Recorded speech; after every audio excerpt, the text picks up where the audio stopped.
May I come in, sir? Yeah, please do. Ji, good afternoon. Take your seat. Thank you, sir. You're Sanjitha, right? Yes, sir. Sanjitha, I can see that you're basically from Odisha, Raurkela. Yes, sir. I can also see that you did your mechanical engineering in year 2012. Yes, sir. That was from College of Engineering and Technology in Odisha, Bhubaneswar. Yes. 2012. Yes, sir. What are you doing since then? Sir, I was posted as a manager in Rourkela Steel Plant, Steel Authority of India Limited. I worked there for 5 years, sir. Okay, then? Then I always wanted to prepare for civil services, but doing the job, and I was not able to do justice to my job. So I decided to quit the job finally and prepare for civil services. Oh, but you also mentioned that you got through the state civil services in 2017. Yes. No, 2017, sir. The result came out in 2018. Okay. So by the time the results came out, the mains exam was there of 2019. My husband got transferred to Mumbai. So there was a lot of chaos which was going on then. So I decided to take leave from that. I have not joined You have not joined, but you qualified. Yes, sir. I qualified. Which service did you get? I got administrative services. Administrative services. And when is the next batch when you'll be joining if you're not through with the civil services? Sir, I have to go back to talk because I had applied for extension twice. They had granted me twice. The third time they've asked me to personally come down there to visit, and then only they'll be provided. So what's your plan if for some reason you're not able to get through this interview? Will you be joining Odisha Civil Services or not? For the time being, I'll not be joining the Odisha Civil Services because my husband is transferred to Mumbai, Maharashtra for like 10 to 12 years now. So if I join the state PSC, I'll have to stay away from him for a very long time. So That rules out civil services to a large extent also. Sir, in this UPSC, I have not opted for Odisha as my home cadre. Doesn't matter. It's an AISL. It's All India Service Liability. You may end up being Andaman Nicobar. You may end up in being Northeast. Definitely, sir. But growing up, becoming a collector, becoming an IAS officer was what I always wanted to become. Becoming deputy collector is as important as becoming collector for that matter. So that will take quite a lot of time by the time I reach deputy collector in Odisha state. So it's not that faster. And in Odisha, I always knew somehow in this state, I'll be confined to Odisha actually in my state PSC, and my husband cannot come back to Odisha for like 20 years now. By any transfers, I don't want to offend you, but it appears right now that it's getting too much husband, too much family for a professional civil servant to be talking about. Do you believe that you're capable of managing your family life and administration efficiently as required in the civil services? I'm very honest here. So life is all about much of the uncertainty, and I obviously cannot predict what kind of cadre I'll get when I get into UPSC. So I'm just trying out my options over here, and obviously civil services is too big an ambition to be actually playing a dice game. No, sir. These are the choices which I had with me. So I made a choice of not taking my home cadre. But if I get anywhere, because I just wanted to keep a work-life balance, which I thought if opting for this... Which is what I'm saying there is missing. It's all life, it's all family, there's no work here. No, sir. I was just trying to find a balance in that. If it's not possible, at least I'll be happy at my work front because I want to become an IAS officer, to become a collector. So if I get IAS and get posted in any place, I'll try to manage that. And if you don't get IAS, you have filled other choices incidentally. Yes. It's not that you have not filled other choices. So you have filled police services, you have filled other choices. What will you do if other central services are granted to you and you are not in position to join your husband in Maharashtra, and it appears your husband has decided that whatever you want to do, I will not be changing my place? No, that is not the position right now. But I'm trying to pursue my dream, my aspiration, which I wanted to since a very long time. So, in your opinion, can you name a few working women you know, I mean, in the public domain, which you believe have achieved this work-life balance, as you said, and you believe that she's the one you would like to follow? Name one. I had read about Rupa Mudgal ma'am, IPS officer. Her husband, she shifted to a very small village, and then her children were also living with her. Her children had to attend a very small school over there, and she had to sit on the floor, but she managed it, and the family was all there together with her. So I think so somehow, so work-life balance is something I'm aspiring, I'm striving to do. If it doesn't happen, it's a chance which I'm trying to take, that maybe I'll be you able studied sociology, and the kind of uncertainty you see in your life has a lot to do with the social construct of ours.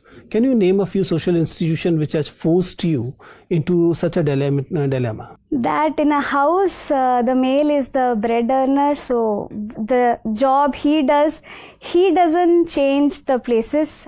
A woman adjusts to the places where I'm is. expecting a sociological concept. The patriarchal mindset. One is patriarchy. What else? Patrilocal, where the husband stays, the wife the even. society is patrilocal. What else? What are the social institutions that is making Sanjitha what she is right now? Marriage is social institution of marriage. One of the institution is marriage. Family, that family has to stay together. There's a concept of Fine, thank you. So, Sanjitha, Yes, you are sir. from Odisha. Yes, sir. What do you know about Black Pagoda? Black Pagoda is the Konark temple, is known as Black Pagoda. The Britishers, when they came down to Odisha from very far, it looked as a black pagoda to them, so they named Konark temple as Black Pagoda. Okay, have you heard about Sub Pagoda also? Sorry, sir, I cannot recall. Okay. What is difference between Marxism and Maoism? Marxism as a concept, it basically focuses on how economic structure is the basic foundation on which a complete society is built, and the superstructure which is there, it completely follows or evaluates what the economic structure is there. Maoism focuses on, I'm not getting the idea clearly right now. I'm sorry, sir. Naxalites are also called Maoist. Yes. Do you know why? They follow the Mao ideology that there has to be collective ownership of the land. They have to have, the community has to have rights on the land, the forest, whichever they call their own resources. So, Okay, there are three temple architecture style in India. yes, sir. One is Nagara, Besar, and Dravidian style. Yes, sir. In Odisha, which style is prevalent? In Odisha, sir, Nagara style is highly prevalent. Could you give some examples of Nagara style temple? Sir, Lingaraj temple is a great example. Mukteshwar temple in Bhubaneswar is also a very good example. Sri Jagannath temple is one of the most biggest highlight of Nagara style. Konark temple is also an highlight of Nagara style. Sir. Okay. What are the features of Dravidian style architecture? Sir, Main features. Dravidian style architecture, the main Garbhagriha is a very small room, and then the Vimana which is made, it's like a layered Vimana which has in a pyramidical size. But in Nagara, it's in a conical shape. And in Dravidian culture, there is a very high Gopuram, gateway which is built for the Dravida style. But in Nagara style, we do not have high gateways. The Garbhagriha or the main sanctorum is the highest point in the architecture. And there's a very huge wall which is built around the Dravida style of architecture, which is not found in Nagara style of architecture. Okay. What are your weaknesses being a lady? So, being a lady, I'll not be going into the gender aspect, because I don't think so the gender aspect has anything to do with that. And that can be on both sides. I think I am a bit workaholic at times, which affects many things in my life, because I give too much of importance to when I start working on a specific project. And second is I fail to understand that the urgency which I have for the work is of priority to me, is of the same priority to the other person. So I try to push that. Maybe that can be called a weakness. Thank you. Sanjitha, you are from Odisha. Yes, sir. What is the status of women in Odisha? They have been making quite a progress, but still I would say there's a lot to be done, because the female employment in Odisha is, labor participation is hardly 20%, and there's huge feminization of agriculture in Odisha. Nearly 80% of people in Odisha stay in rural areas. So there's a huge migration of people from the southern districts of Odisha, and they have been doing well in education right now, because the 10th board standard education report which came down, girls had performed better than boys. So they are progressing, but still I think there's a far approach that's still there they can do. Okay, despite of the fact that Odisha is one of the richest area in terms of mineral storage or mineral mining, Odisha has not attained its potential in terms of development, economic development and social development. What is your take on that?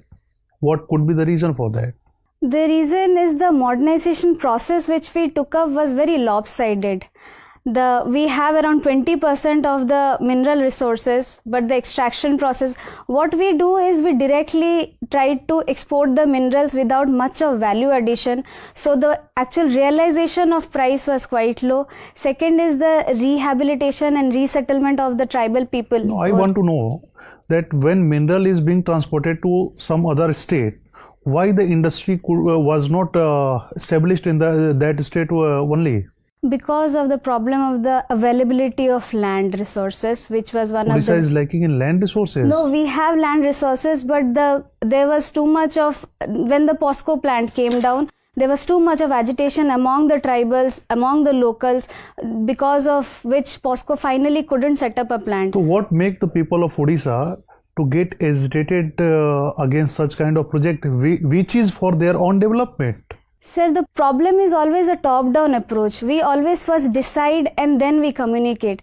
The people should have been taken into consideration. There has to be a proper dialogue to make people aware of all these things. There was instant, they went on and they started declaring these places will be taken up. So the grievances of the people were not rightly addressed, for which they came up in arms against the government, and they were not ready to give the land to but there are a lot of processes which involve the local people in decision making process. One of those is EIA, that is Environment Impact Assessment. Yes, sir. What is it, and where an administrator plays a role in that process? So environment impact assessment is an assessment which is made before any kind of venture or industries or any establishment is established, to find out what are its exact impact which will be there on the social and environment of the surrounding areas. Yes, people concern or people involvement is one of the steps involved in EIA process. Yes, sir. Then what is the problem? Why the people, voice of people is not heard or Sir, not listened? I think the involvement of people is there on paper only. In actual realization, there are some times which is hushed up, and people are actually not involved in the complete governance process, and they are not a part of it. Very few people, very few leaders, they get to... What is disaster governance? Disaster governance is a process by which there is a proper pre-planning of how to handle a disaster, then having a plan for that, then risk mitigation, and then rehabilitating the whole people after the disaster has occurred, and then re-preparedness. How Odisha is leading by setting an example in the process of disaster management in the country? Sir, this time in the Fani cyclone which hit Odisha, we have evacuated everyone, and the casualty was only... What is the state bird of Odisha? Blue jay, sir. What? Blue jay. Are you sure? Yes, sir. What is the IUCN status of that bird? I'm not sure, sir. I just know. Okay, Sanjitha. Yes, sir. Rourkela has a major steel plant of SAIL. Yes, sir. What do you know about the new national steel policy? So the national steel policy aims to increase the production of steel to around 300 million ton by the year 2030, and we want to increase the per capita consumption of steel of people to around 160 kg by 2030. Do you have any idea about the amount of production that we produce currently? Yes, sir. Right now in 2018-19 it was around 110 million tons. Million tons. Yes, sir. All right. And what is the ranking of India in terms of steel production? Globally? Globally, it's second, sir. Second. Okay. I think India recently pipped Japan. Yes, sir. Yes. It did. Is the steel sector one of the major contributors for non-performing assets, bad loans? Is it so? Yes, sir. Yes, please. Sir, its finance is one of the biggest. It's a very capital intensive sector, steel sector, and steel demand is a cyclical demand. There was a huge downturn in the steel sector in 2014 to 16, where the prices of steel went down very far. So the cost of production was very high. We incurred a huge loss. Especially for SAIL, we took a huge loan from the market to expand there was a huge expansion plan. Because of this nature, and there was the high borrowed capital has a high cost in India specifically. So because of all of this, there was the steel sector had so many of downturns in the recent. All right. And why public sector banks are so disproportionately affected in terms of bad loans? Because of the dealings, they usually around 80% of the economic is dealt by the public sector banks, and the farm loan waivers which takes place, the cooperative banks, those all things, the bad loans pile up on the public sector units, and the infrastructure projects which have a very huge gestational periods, they are usually financed by the public sector banks. So the non-performing assets have shoot up because of that. Can you please enumerate 2 or 3 most important reasons towards this issue of bad loans? Only 2 or 3 most important ones? Reasons? Yes, reasons for bad loans. First is the issue of getting a land in time. So this increases the time of the project, which leads to rise of. The second, in the steel sector, which I have seen, the project was to be completed by a time which was extended to a timeline of around 5 to 6 years. This leads to rising of the debt in which SAIL had taken from the market. So completion of the project is another factor, and there are many cases which are pending in Supreme Court and High Courts, which again add further to this rising bad loans. All right. And why do we import coal for steel sector even though we have abundant resources of coal? Sir, the coal which is used in blast furnaces is coking coal. The coal which we have in India has high amount of sulfur, which cannot be used in the blast furnaces. So that's why we have to import good quality high grade iron ores from coal from Australia. Right. You have a mechanical background. Can you please explain that are automobile companies ready for rollout of BS6 fuel all across the country? They are trying. The research and development is not at completely at but we have a target from 1st of April. Yes. I am not sure about it, sir. Not sure, right. And what is the concentration of sulfur in BS6 fuel? I'm not able to recall now. Right. Sorry, sir. You know, Oriya is a classical language? Yes, sir. What are the other classical languages in the country? Tamil, Malayalam, Kannada, and Telugu. And Sanskrit? Sanskrit, sorry, sir. Right. So, it is also in the news that Marathi community are demanding classical status for Marathi language. What are the criteria to accord this status? First is the language has to be around 1500 years old. Mm-hmm. There has to be a complete discontinuation after a certain age of that complete language, literature, the history of that language. The third criteria I'm not able to recall. So there are 3 criteria. No worries. So, yes, Sanjitha. Recently, World Trade Organization has given ruling against the India's export subsidies. Why it happened so? What are those export subsidies? India and China still yet claim to be developing nations, and which is contested by US on many aspects, that because they have crossed a certain threshold in exporting a particular item like in textiles, so they cannot claim the status of developing nations anymore. So that's why they are providing many incentives which is disproportionately affecting the price of the commodities, which is making them competitive in the global like the world. basic reasons, like for negating the India's stand on in the WTO platform. Yes. Right. India already has got opted out of the RCP. Yes, sir. What are those reasons which are affecting the India's decision? so far? One of the basic reasons which India went out was they were wanting India to open up its market for the goods which has to come, but the similar reciprocation India was not finding from all the other sectors, from all the other countries, specifically in the service sector, and to send the working personals. Australia was not allowing to give a more open market to India, and we have a huge deficit with China. We already have a free trade agreement with all the Asian nations, but we do not have a direct free trade agreement with China, and this would have flooded Indian markets with cheap Chinese goods. So, what is Quad? Quad is an association of 4 nations: India, Japan, Australia, and US, which has been formed to provide an open and prosperous Indo-Pacific. Do we have the 2+2 mechanism with all Quad 4 countries? I'm sure about US and Japan. I'm not sure about Australia, sir. Right. In a recent judgment, Supreme Court in Sabarimala case has come out to principles. So the constitutional morality and the essentiality of the religious practices. What does this principle say? Constitutional morality refers to the morality which has been enshrined when the constitution makers actually made the constitution, what they thought is proper for a society to be followed. And essential religious practices is confined to a particular religious denomination, that what they consider to be very essential for them to practice, which fits into their religious faith or belief.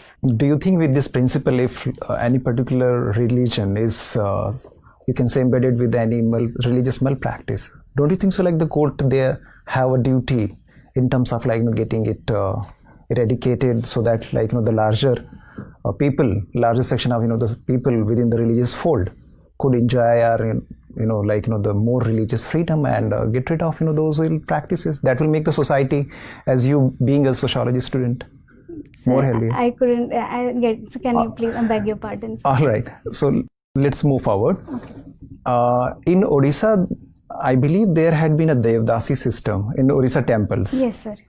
So that is believed that the girls before attaining their puberty, they were supposed to given to the temples. Yes, sir.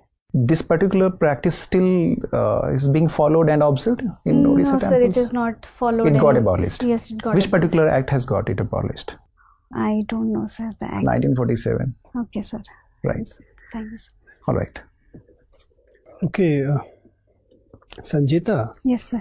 You mentioned that you like to, you're keen on exploring new places and cuisines. Yes, sir. Recently, this coronavirus was in news. Is in news actually. Yes, sir. And it is said that one of the reasons why it got, infected so many people is that it started with people having eaten unusual food. Do you believe that this trying out new cuisines is a dangerous thing? At times where you are not aware what the actual ingredients are, so it is a bit dangerous. So I always take a precaution to try out places which are I follow TripAdvisor, any such places where I can get reviews about it, and then usually I do not venture too much into adventurism. Yes, sir.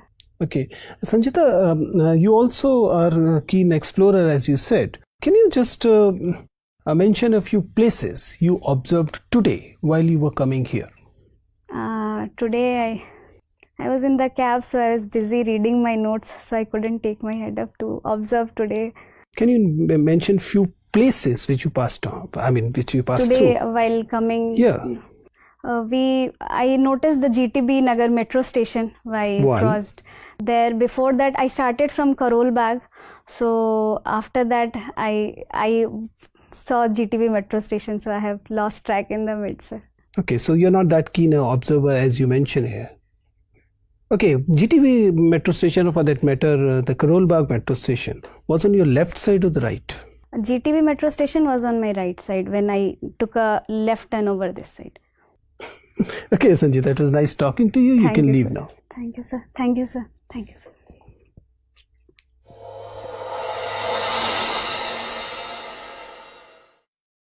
आइए Sanjita, please take your seat. Thank you, sir. So Sanjitha, how long you have been in Delhi? Sir, 5 days. 5 days. And you intend to stay till your interview? No, sir. You'll be going back? Yes. Okay. So how many interviews you have given already? Once. What's your take on this interview? What are the areas you believe that you're doing fine and where you believe that you're not doing that good? The question which you asked, I knew that would be the family and work-life balance that I have to improve on a way I'll present it so it does not look negative as you pointed out. So that I'll think. Baki sir, you will. See, Sanjitha, my reading is that you're a wonderful candidate. I mean, unless you are hell-bent on spoiling your chances, I don't see any reason why. I mean, you're getting my point. You have answers for the most of the questions. Your analysis is really good. You have such good strengths. Thank you. But I don't know why you are underplaying your strengths and underlining your weaknesses. You're getting my point. If you look at the whole, my request will be that look at the video very carefully. Okay, sir. There's hardly a question for which you don't have a good answer. There's hardly a question. But you are very tentatively starting the whole interview. You're getting my point? You're a very good candidate, trust me. I mean, you have been working in a good PSU. Thereafter, you cleared a very important examination, right? Now you are appearing the civil services interview. You're not realizing the achievements you already have. These achievements should give some kind of a radiance on your face rather than being a tentative look which you unnecessarily carry. So the last interview I was said that you're over enthusiastic, you smile a lot, so tone it Smiling, down. that's I maybe have toned it down a lot. I'm not worried about the smiles. I'm not even saying that smile more. That's not what I'm saying. I'm merely saying that play on the strengths of your personality rather than the weaknesses. Okay, sir. Don't drive the boat to your weaknesses. Drive them to your strengths. Okay, sir. Okay, you're getting my point. Yes. See, my understanding is that your entry is good, your voice level is good, flow is good, your vocabulary is strong, your hand movement is a problematic area that you'll be working on, and your eye contact is not the best. Right? Okay, about the eye contact, you need to understand, you had been a manager, you'll be able to understand that if you are looking at me, right? And when I'm talking to you, whatever the information is being transmitted, that is through words. Yes. But the trust building exercise is being done by the eyes, right? If you break eye contact and look elsewhere, you may or may not get their trust, but you will be losing mine. You getting my point? I'm exactly not able to understand because they say when you're answering, you're supposed to look at everybody. No. That's not the. I know there are schools of thought, and you'll have to do a bit research to decide which one to follow. But I've been doing it for 20 years. I'm explaining why it is important. Okay. If you're looking at me and you're talking to me, there'll be a trust between you and me. Yes, sir. If I'm looking there and talking to you, you will not have I will not have your trust. You're getting my point? Yes, sir. So primarily, you have to look at the person you're talking to, if possible in the eyes of the person. A few glances here and there will not hurt. Okay, sir. Okay, few glances here and there will not hurt. Okay, but if you keep a rotating eye contact, what will happen? You may or may not get their attention, but you'll be losing mine. Okay, sir. And what you'll be losing is trust. What you're getting is merely attention. Okay, sir. You're getting me? Yes. And there's a qualitative difference between attention and the trust. Yes. Right? Yes. I hope I made myself clear. Yes, you have to take a call, but this is what I understand. I've been doing it for 20 years. I'm telling candidates, and they generally are benefited by it. One thing. Second is, again, the initial part of it. You need to, I don't know why are you overplaying the family thing. You have been a wonderful working professional. Yes, sir. You were working in a very good PSU as in a supervisory role. So you acquired some skills there. Yes. Thereafter, there's a very small break. Yes. Even in that break, you have the achievement of cracking a state civil service examination, which you're not saying you have dropped. You're merely saying that you may join. Yes, sir. Right? Yes. You're likely to join. Yes. You don't even say may join, say likely to join. Yes. Right? Yes. And then you're appearing the civil service. Everything is in place. Why are you bringing whatever is your weaknesses in between? Yes. You're not even lying. You don't have to lie on anything of it. You just merely think that you were working in a PSU, then you decided to get into the civil services, for which you appeared in the state civil services and the central civil, the UPSC. You cracked the state civil services with good rank. You were awaiting a position there, and you have cracked the civil services. Everything is in place. But I have not chosen Odisha as my home state, so then it comes to, see, that's a different question. What is your cadre choices? There are many people who do not choose the home cadre for a variety of reasons. In your case, the simplest answer is, now I am married. My home cadre is based on my MICA. And I'm not choosing that because I no more stay in that place. That's I'll make it crisp, yes. That's a simple thing. They will not be grilling you much on this, and even if they do, they will not be reaching to your weaknesses which are unnecessarily advertising. I agree. You don't need to. Yes. You get it? Yeah. I'm not even saying lie. Yeah. I'm merely saying that put it in a way that you are playing to your strengths. Yes. Right? Yes. That's the major concern I had. Otherwise, you're doing most things absolutely right.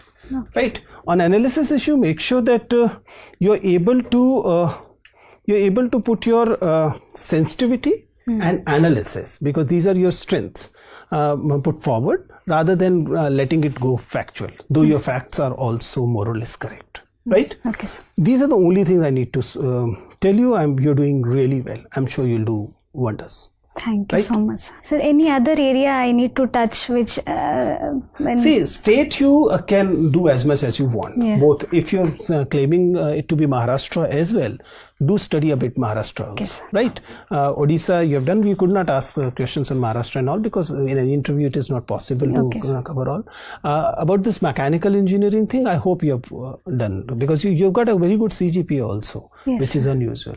I hope you're able to defend your mechanical engineering also. That is somewhat. okay. Right? I'll try. All the best. Thank you, sir. Thank you so much.